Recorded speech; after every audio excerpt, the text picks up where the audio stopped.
réfléchir, vraiment, la personnalité change. Il y a eu des exemples dans l'histoire où un travailleur de chemin de fer aux États-Unis a reçu un bâton à travers le lobe préfrontal et toute sa personnalité a changé et il n'avait plus la conscience qu'il avait avant parce qu'il ne pouvait plus se contrôler comme il pouvait avant. Et si ce parti, à ce moment-là, on n'est plus conscient. Oui, mais il y a deux façons de voir le truc peut-être. Alors, on peut imaginer par exemple qu'une conscience qui serait extérieure à nous, si on n'a pas un cerveau qui fonctionne normalement, on ne puisse pas être en contact avec ça. Enfin, c'est une théorie que je... Voilà. Bon, ça peut être d'une certaine manière argumenté comme ça, enfin disons contre-argumenté comme ça. Mais bon. Il y a un argument comme... Oui. Cette autre chose, elle est quoi? Elle est immatérielle?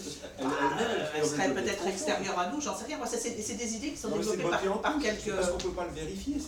J'en sais rien, moi je dis pas que je suis dans la vérité. C'est vérifié, c'est infalsifiable, quoi. Si, c'est falsifiable. Non mais moi je dis pas que je suis dans la vérité, je dis que c'est des arguments qui sont développés par d'autres.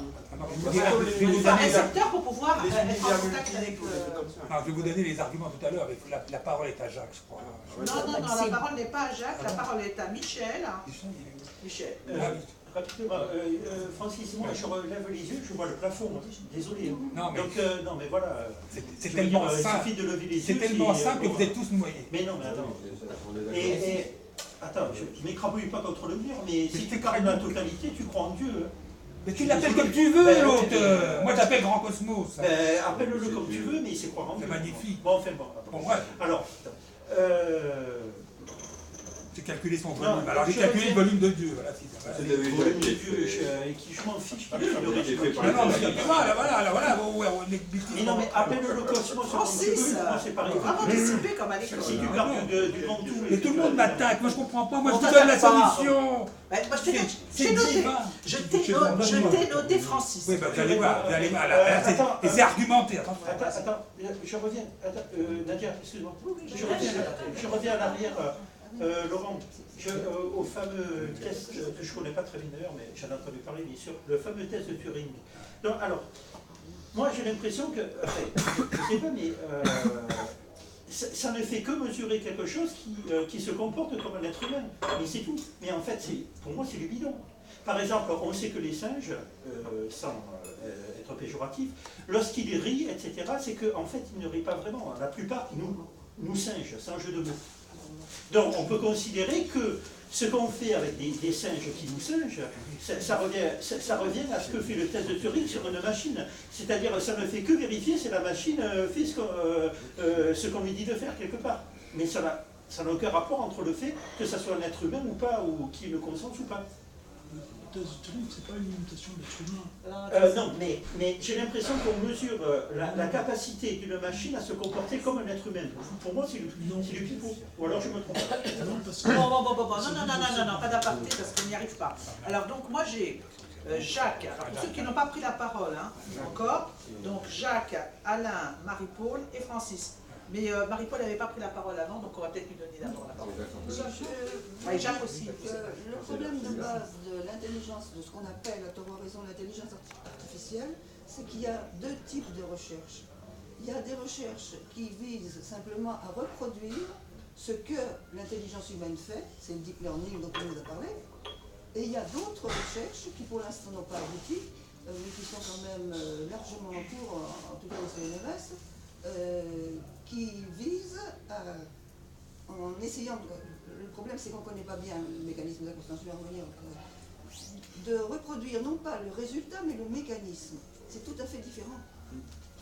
Et on pourrait, il me semble qu'on pourrait quand même légitimement parler d'intelligence artificielle pour quelque chose qui reproduirait le mécanisme de l'intelligence humaine.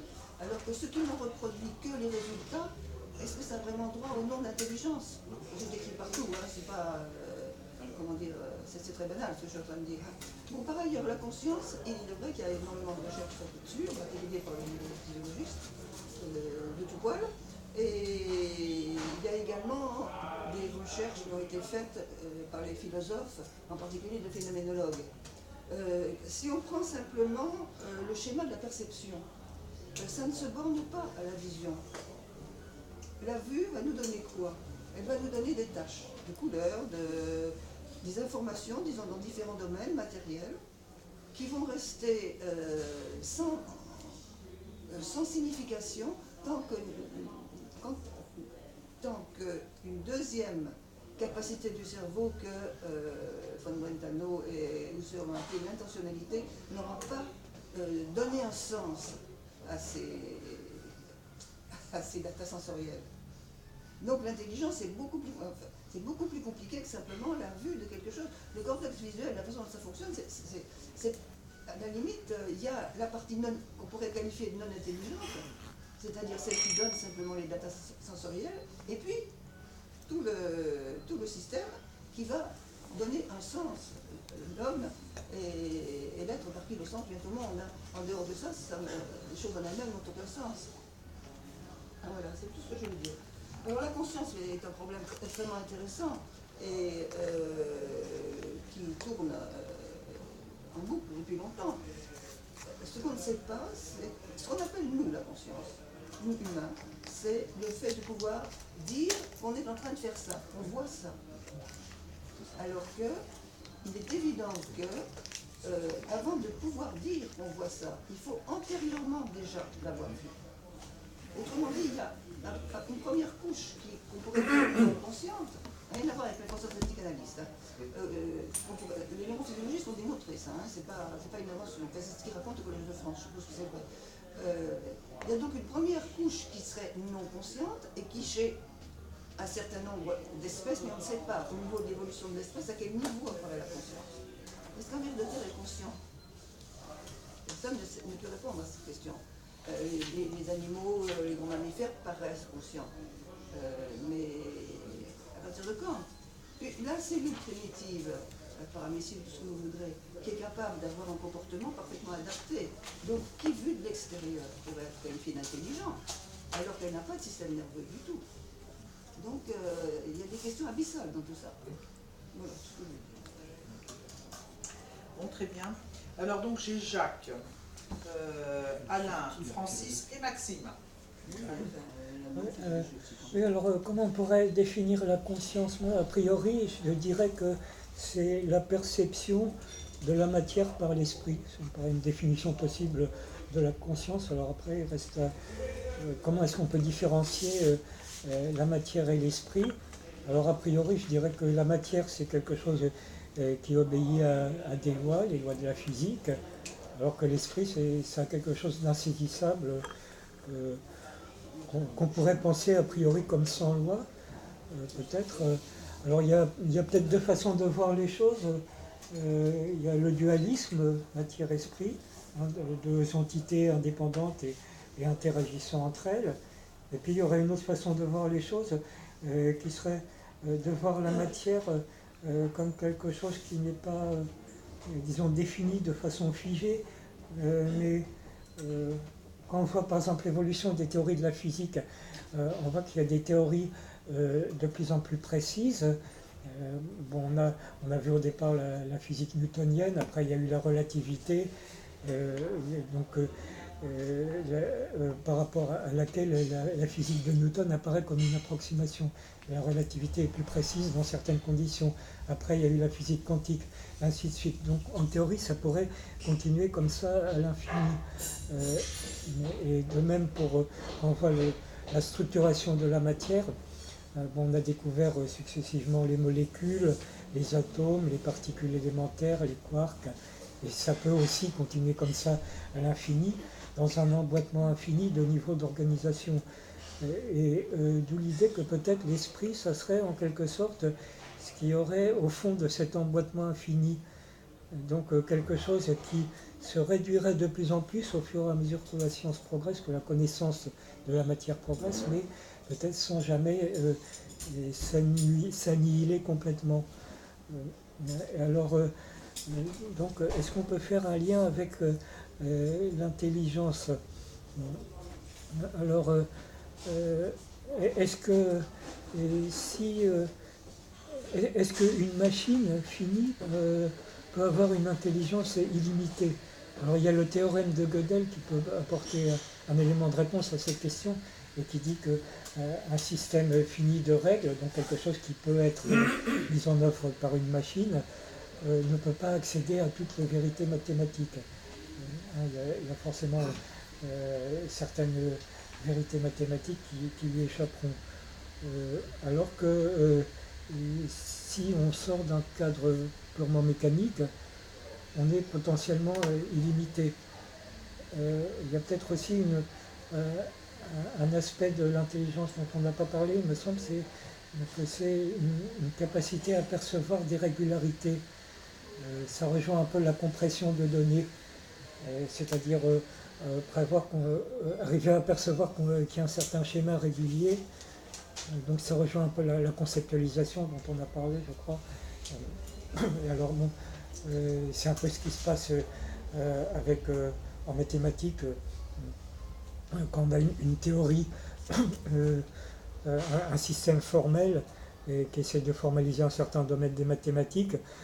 Bon, il y aura toujours une vérité qui lui échappera, on peut l'ajouter au système, mais ce nouveau système augmenté aura sa propre, ce qu'on appelle la proposition de Gödel, c'est-à-dire sa propre proposition indécidable, et ainsi de suite. On a une suite infinie de théories comme ça, et là on a une régularité que l'intelligence peut percevoir, ce qui permet de passer à la limite et au système en quelque sorte numéro infini, ce que les mathématiciens appellent oméga, et après on continue avec oméga plus 1 et ainsi de suite. Bon, c'est ce qu'on appelle les ordinaux transfinis, et bon, ça devient un peu compliqué pour aller plus loin. Mais je voulais dire aussi que je ferais peut-être une différence entre l'intelligence et la conscience, c'est-à-dire que moi je vois l'intelligence comme une capacité, une aptitude, c'est-à-dire quelque chose qui peut se définir d'un point de vue externe. Et donc par rapport à ça, le test de Turing a un sens. Alors que la conscience, je vois plus ça comme quelque chose qui se perçoit intérieurement. C'est pas un comportement externe, c'est-à-dire qu'il peut y avoir simulation de conscience sans que intérieurement il y ait conscience, mais il me semble qu'à partir du moment où il y a simulation parfaite d'une intelligence, moi je ne vois pas trop la différence avec l'intelligence véritable. Merci Jacques. Alors je vous rappelle qu'elle nous a demandé donc de quitter la salle à 20h, ce qui ne nous empêchera pas d'aller continuer à discuter en haut. Donc il nous reste encore 3 personnes à entendre, et puis après, bon, si vous voulez rester dîner avec nous, vous êtes les bienvenus. Hein. Alors, donc il y a Alain, Francis et Maxime. Allez. Bon, je vais essayer de faire court alors. Hein. Ok. Oui, sur le test de Turing, c'est plus, sur la machine de Turing, c'est plus une interrogation, parce que c'est une vieille lecture, et il me semble bien que la machine de Turing, c'était une machine procédurale. D'ailleurs, on était capable de simuler humainement son comportement. C'est autre chose que l'intelligence artificielle avec les réseaux de neurones qui fonctionnent d'une manière que l'être humain n'arrive pas à simuler. Bon, il y a peut-être quelque chose à préciser là-dessus. Sur le test de Turing, petite anecdote, le plus ancien test de Turing qui était à 2 doigts de réussir, dont j'ai entendu parler, c'est un test, la machine se faisait passer pour un psychanalyste. Bah oui, disait rien, laissez-le parler, éventuellement répéter la fin de la phrase. Et quand il ne savait plus quoi dire, c'était parler à votre mère. Vous posez des questions, pouvez-vous développer, en fait, il n'a jamais répondu. Pouvez-vous développer, pouvez-vous m'en dire un peu plus? Qu'est-ce que vous en pensez? Voilà, qu'est-ce que vous en pensez? En ce qui concerne alors, ça rejoint plusieurs des interventions. Il y a une différence fondamentale entre l'erreur humaine et l'erreur d'une machine. Vous avez tous entendu parler, à la radio, on en parle parfois, enfin plus maintenant, il n'y en a plus des comme ça, des gens qui reçoivent une facture téléphonique de 1 milliard de francs, par exemple. À l'époque c'était des francs. Ça s'est plus tellement passé ces derniers temps. Et moi, si je reçois une facture de téléphone d'1 million d'euros, je ne suis pas inquiet. Je vais l'écrire, et dites donc j'ai une facture de 1 million d'euros, annulez-la moi parce que c'est des conneries. Bon, et j'aurai gain de cause. Alors que si c'est une erreur humaine, elle sera plausible. Elle sera de 1000 euros. Et ça c'est peu probable, mais possible. J'aurais beaucoup plus de mal à me battre contre l'administration qui m'aura fourni le téléphone, pour faire admettre mon point de vue.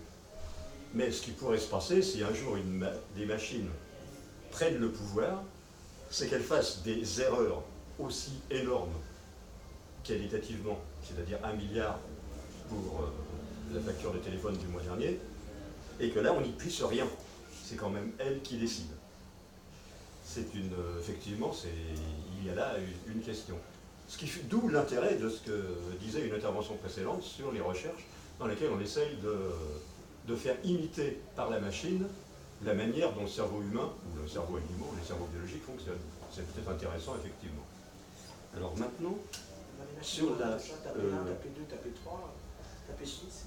sur la conscience, il y a quelque chose qui laisserait supposer que la conscience joue un rôle dans les phénomènes physiques.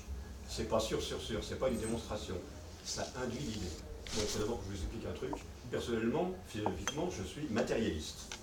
Mais tout en étant matérialiste, je dois reconnaître que la seule chose dont je sois absolument certain d'existence, c'est pas la matière, c'est la conscience. Puisque la matière elle-même est quelque chose dont j'ai indirectement conscience.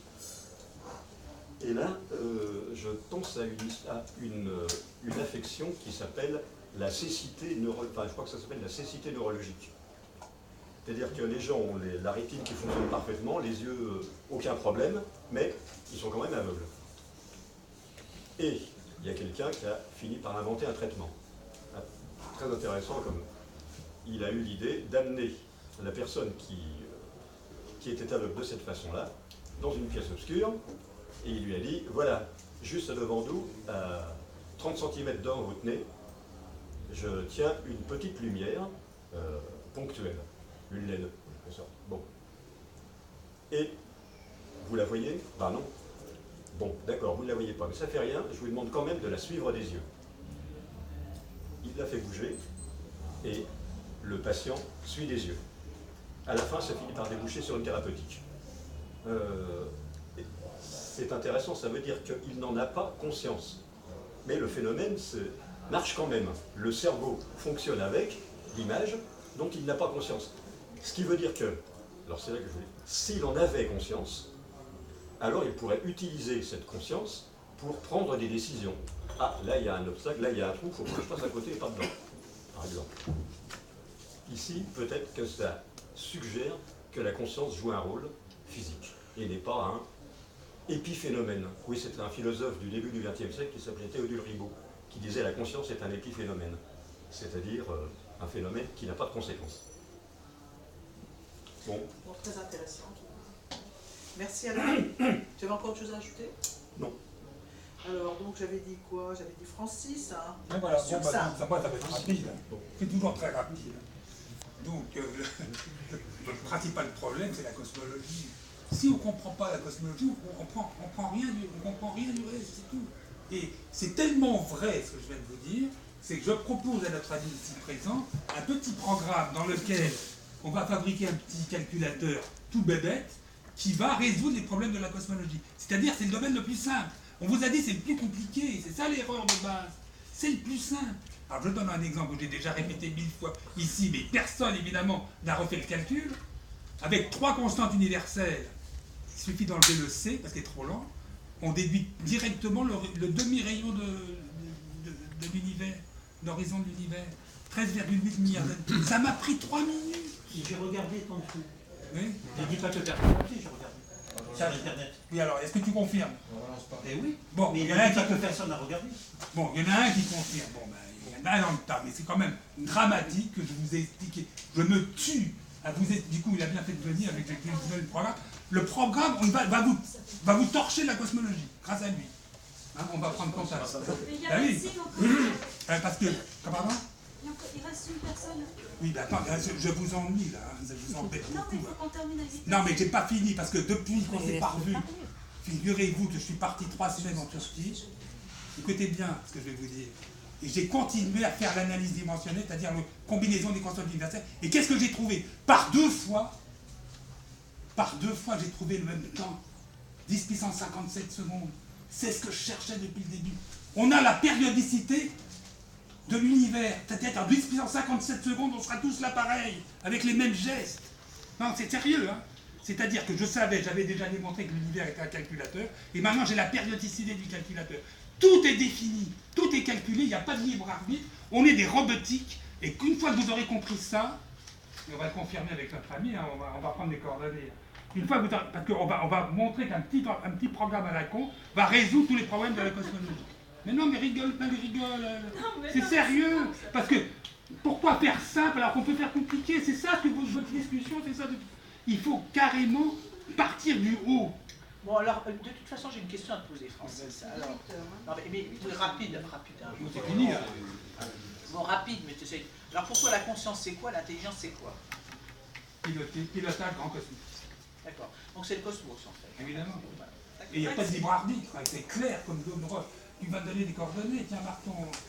Alors, pour ceux qui ne connaissent pas Francis, c'est pas un spiritualiste. Hein. Non, c'est du sérieux. Hein. Voilà. D'ailleurs, c'est tellement sérieux qu'on va faire un petit programme. Vas-y, mets-toi. On va faire un petit programme qui va résoudre les problèmes actuels de la cosmologie. Parce que les cosmologues actuels, ils sont dans la barre. Hein. C'est le foutoir. Il y a 2 écoles maintenant qui commencent à se séparer. Hein, vous regardez le dernier numéro de Pour la Science, c'est la catastrophe. Je l'avais prévu depuis longtemps, j'ai dit ça va s'effondrer. C'est en train de s'effondrer. Bon, merci, donc, il reste une personne. Merci Francis. Donc il reste Maxime, et puis ensuite Jacques, et après on clôt. Alors essayez d'être succinct. En 2 points, ça va être rapide. Il ne faudrait pas oublier quand même que c'est vrai que le propos de Laurent est intéressant dans la mesure où en fait il nous a parlé surtout, et je pense que c'est là qu'on fait une petite erreur, c'est pas le propos de Laurent qui est une erreur, hein, c'est la citation qu'on fait, de parler du cerveau, et de l'intelligence et de la conscience. Alors la première chose, il faut quand même se rappeler que l'homme est exceptionnellement intelligent. Quand il se trouve face à des multiplications un petit peu trop complexes, il est quand même capable d'inventer des logarithmes qui vont transformer toutes les multiplications en addition. C'est quand même assez, quand on y pense, on se dit, putain, c'est assez fort. Transformer une opération en une opération plus simple. Ça, c'est un premier point. Donc moi, je me demande pourquoi on inventerait d'autres choses que ça, déjà. Alors après, il y a juste un problème de terminologie sur la conscience. Il y a des psychanalystes qui ont foutu la merde. Quand il parle de subconscient, par exemple, ça voudrait dire que la conscience est localisable. C'est ça que ça veut dire. Donc on cherche à la localiser. Non, je vais juste finir. On cherche à la localiser quand on dit subconscient. Ça veut dire qu'il y a un conscient puis quelque chose qui est dessous. Sub, c'est bien en dessous. Bon. Moi, je vais prendre un exemple. Là, je regarde en face. Mon œil perçoit à droite une forme. Ça détermine mal mon CMA, je sais, parce que je la reconnais. Et à gauche, une forme brune. Sauf qu'il y a plein d'informations qui arrivent à mon œil qui ne sont pas retransmises. Donc toutes ces perceptions sont inconscientes. Elles sont inconscientes. En revanche, je vais faire venir à la conscience que les informations que j'ai besoin. C'est-à-dire que là, j'ai tourné ma tête parce que, au-delà du champ visuel, c'est le champ auditif qui est intervenu, et donc j'ai tourné ma tête. Donc à ce moment-là, est apparu directement ce que je dois percevoir, donc la conscience, d'un objet qui était dans mon cerveau mais inconscient. Dernier point, lisez Gabriel Marcus, je ne suis pas mon cerveau.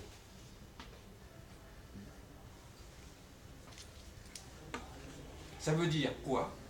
Qu'il y a des objets auxquels je pense qui sont des objets immatériels, comme par exemple la relation d'amitié, un immatériel. Où allez-vous le mettre? Et vous pouvez en avoir conscience. Donc il n'y a pas de rapport entre esprit et matière, car il y a dans la conscience des objets immatériels tels que la relation d'amitié qui peuvent prendre conscience dans mon esprit alors qu'ils n'apparaissent pas du tout dans la matière. Ça s'appelle l'école des nouveaux réalistes. C'est la philosophie contemporaine d'aujourd'hui. Je ne sais pas si elle est bonne ou mauvaise.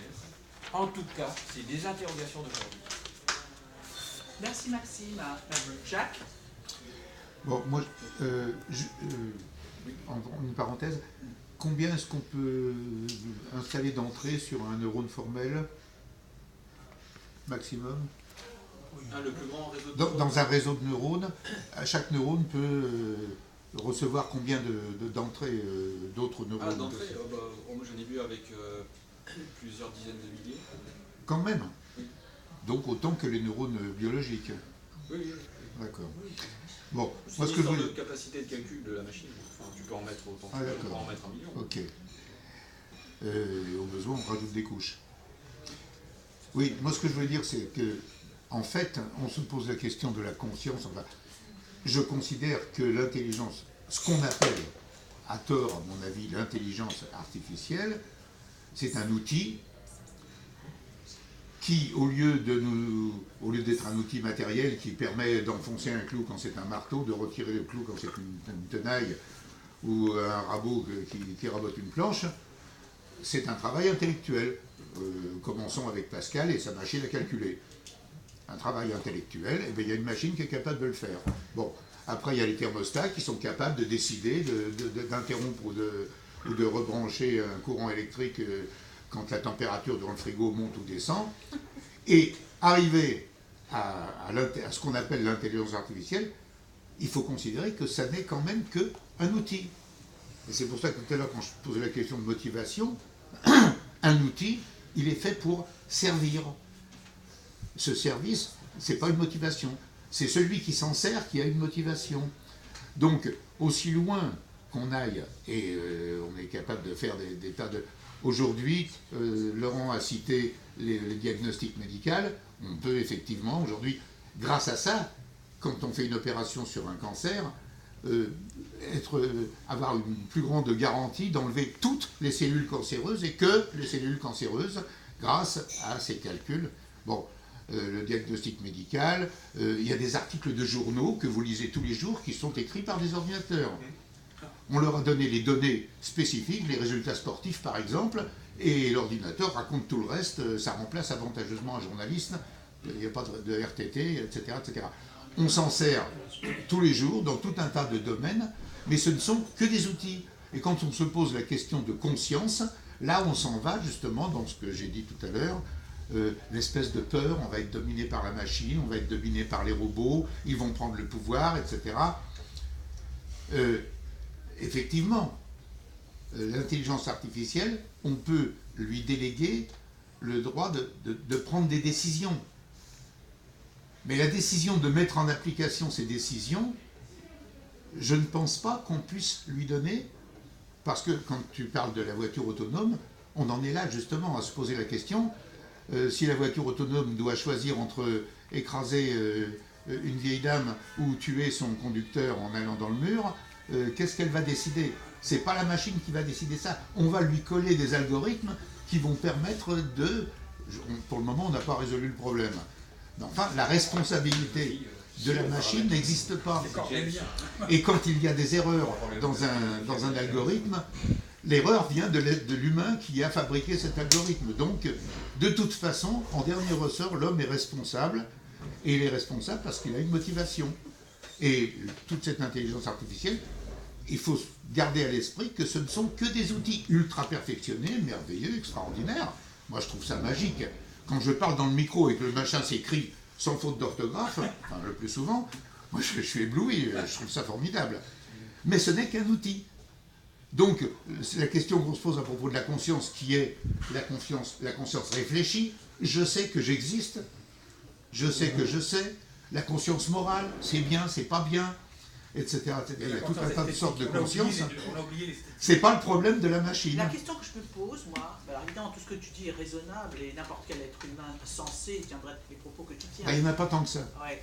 Mais quand même, j'ai envie de me dire, je me dis quand même que peut-être qu'à force de complexifier la machine, c'est-à-dire de lui donner, je sais pas, des milliards de capacités qu'aucun être humain sur cette terre ne se fait en capacité. Il y a un risque. Voilà. Est-ce qu'il n'y a pas quelque chose, à un moment, qui va nous échapper, c'est-à-dire quelque chose qu'on ne pourra plus contrôler, qui serait un peu comme ces histoires de particules qui interagissent entre elles, on ne sait pas très bien pourquoi ni comment, parce qu'on est incapable de comprendre ça. On sait que ça marche, mais on ne sait pas pourquoi ça marche et comment ça marche. C'est qu'on aura commis l'erreur de... La question que je pose, peut-être que c'est complètement idiot, la question est peut-être complètement stupide. Non, mais on aura commis l'erreur de ne pas installer un interrupteur. Il y a des missiles qui sont partis tout seuls déjà. Quand la machine prend le contrôle... Il y a peut-être quelqu'un qui a appuyé sur le bouton là, non? Il y a des missiles nucléaires qui sont partis tout seuls déjà. Ah bon, bah c'est maintenant que tu le dis. Oui, c'est maintenant que tu le dis. Mais non, mais ça s'est écrasé en Sibérie, ils n'en ont pas parlé. Il y a eu plein d'incidents entre les Américains et les Russes. Ah, voilà. Mais on n'en a pas parlé, ça s'est écrabouillé en Sibérie. Enfin bon, je pose une question. Ah, ça y est, il est de la tombé. science-fiction. Mais vous avez compris Il est tombé, qu'ici ça aussi y est on fait de la science-fiction. Hein. Non, c'est pas Des vrai. missiles, des Il y a missiles. eu plein. Non, ça doit descendre. C'est descendu déjà?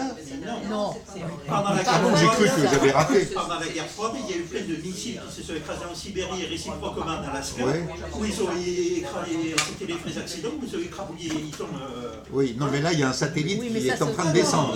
C'est autre chose. Ah bon, je croyais que tu parlais de Bon, ça. écoutez, en tout cas, je vous remercie infiniment d'être venus nombreux à notre petite réunion du jeudi soir, une fois par mois. Et nous vous espérons nombreux la prochaine fois. Et puis, merci encore à Laurent. Merci.